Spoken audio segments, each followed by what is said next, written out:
So the question has to start becoming, as we grew up, we learned stop, look, and listen.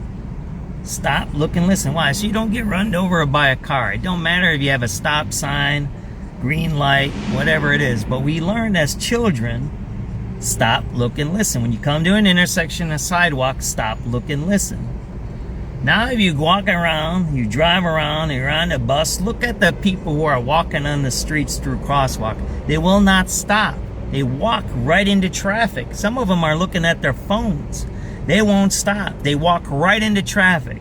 So what has happened in the time when I grew up, and I'm 58, to now, right?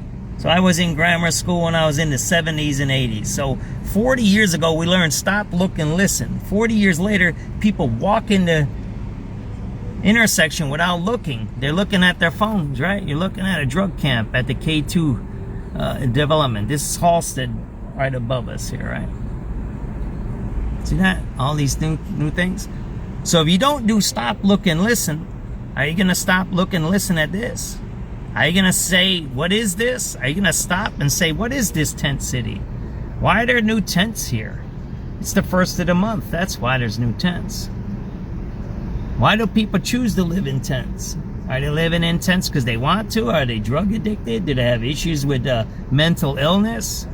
Do they have other things going on? Are they running from the law? What is it?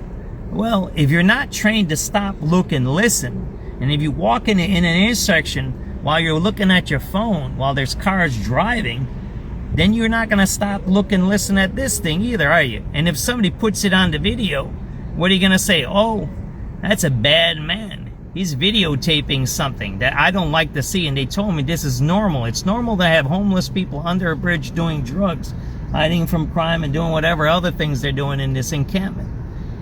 These are the guys that used to stay over at the chocolate factory, Bloomer Chocolate Factory. It was $1 billion company per year. It was the largest chocolate processing place in North America, and maybe in the whole hemisphere. $1 billion a year. You know what mayor it closed down under? It closed down under Brandon Johnson. Brandon Johnson lost that business.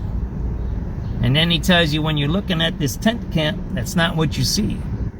You don't see drug addicts. You don't see criminals. You see people that are suffering, that are homeless, and need compassion and empathy. They do.